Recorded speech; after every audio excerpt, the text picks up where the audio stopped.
No privacy, no freedom. You know where there is privacy and secrecy in great abundance? The federal government, which is classified over 1 billion documents describing what they're doing with our money in our name. This is our government. Hello there, you awakening wonders. There was a time when privacy was presumed to be a right of every human individual, not something that had to be justified to some higher supreme authority, particularly as authority appears to be collapsing anywhere. Can you find any 100 people that could reach an agreement on whether or not you could trust the Democratic Party or the Republican Party or the judiciary or any one of the big 5 or 6 media conglomerates that control the majority of the world's media? I wouldn't imagine that you could achieve any sort of consensus there because there is a moral crisis. And at a time like that, you feel like perhaps individual sovereignty and individual privacy become ever more important. But that is under threat, as Tucker Carlson points out in this video. Are we experiencing the criminalization of privacy itself? So encryption needs support, and it's not a crime. And I just wanted to put that on your radar. So thank you for giving me the opportunity to speak. Can I just respond to that really quickly? Privacy is the point. With no privacy, there's no freedom. It's a prerequisite for freedom. We torture people by putting them in boxes and staring at them all day and keeping the lights on. That's the worst punishment we mete out in the United States, is solitary confinement monitored. No privacy, no freedom. You know where there is privacy and secrecy in great abundance? The federal government, which is classified over 1 billion documents describing what they're doing with our money in our name. This is our government. And yet they have every right to keep key decisions from us. They just allowed the presidential candidate to get shot, and we're not allowed to know how that happened or why. So to take a lecture from them about how I'm a criminal because I want privacy in my financial transactions or my phone calls or my text messages, really fuck you, actually. And you don't get it? And I don't get it, but I demand it. I'm sorry to use profanity, but that makes me so mad. That's prima facie evidence of a crime. You haven't even declassified the Kennedy assassination files 61 years later, and you're lecturing me about wanting to have an encrypted text conversation. How dare you? You worked for me. You should be in prison. I agree. Thank you. Free Ross. Free Ross. Yeah. And when Snowden can come back to this country to the ticker tape parade he deserves, then we'll know we live in a free country. Indications are that privacy being criminalized is a further step towards tyranny.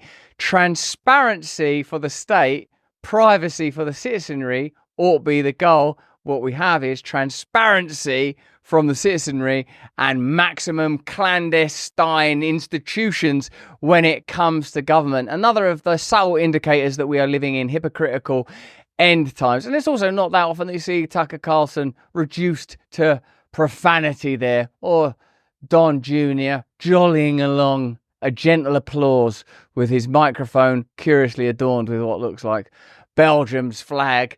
Well, there it is. It's ultimately a peculiar time where the advocates for freedom and for privacy appear to be highly identifiable figures of the MAGA right. Look at what adorns them. And in the background, you may have heard the interlocutor say, Free Ross. He's referring, of course, to Ross Ulbricht, who got 2 life sentences for the transactions that he conducted on Silk Road. Surely another of those cases where someone was made an example of to demonstrate state power, the power to afford or deny privacy.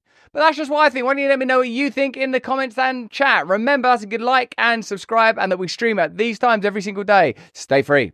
We can't continue to bring you this beautiful content without the support of our partners. Hey, this is exciting. We've got a great partner today. It's Rumble. But beyond Rumble is Rumble's latest venture. Let me ask you first, are you a Sleepy Joe type character with zero cognitive performance, struggling to muster focus and brain power for basic things like running the United States of America? You've got to stop drinking woke liberal coffee that hates you and your way of life and start your day by drinking Rumble's very own 1775 coffee. This is going to be the best tasting coffee you've ever had. Seriously good, ethically sourced from a family farm in the high altitude mountains of Bolivia. Not in the Bolivian lowlands run not by a family but by a single man still living with a pet. No! Instead of waking up and drinking your big corporation-owned woke ideology coffee that's probably making you sick from the pesticides it's sprayed with, try Rumble's 1775 revolutionary coffee. Support freedom of speech. Build a parallel economy that actually values you and loves you. My favourite? It's dark, of course. I've always found the lure of the dark irresistible. I'm sorry, how can I stay mad at you? But you're just going to have to wait over there for a little while. Level up your morning routine with a 1775 coffee. Sleep all night knowing your hard-earned dollary dues are going towards supporting freedom-loving creators like me on Rumble. Visit 1775coffee.com now. Pick up your first bag. Use the code BRAND to save 10% on your first order. Oh, come on. Why choose, you know? Hey, thanks for watching. If you want to see more uncensored content where free speech can flourish, join our live stream. Click the link right here to watch the next video if you want to, or become a member of a growing movement. Download the Rumble app and you'll be informed every time we make a new piece of content. Stay free.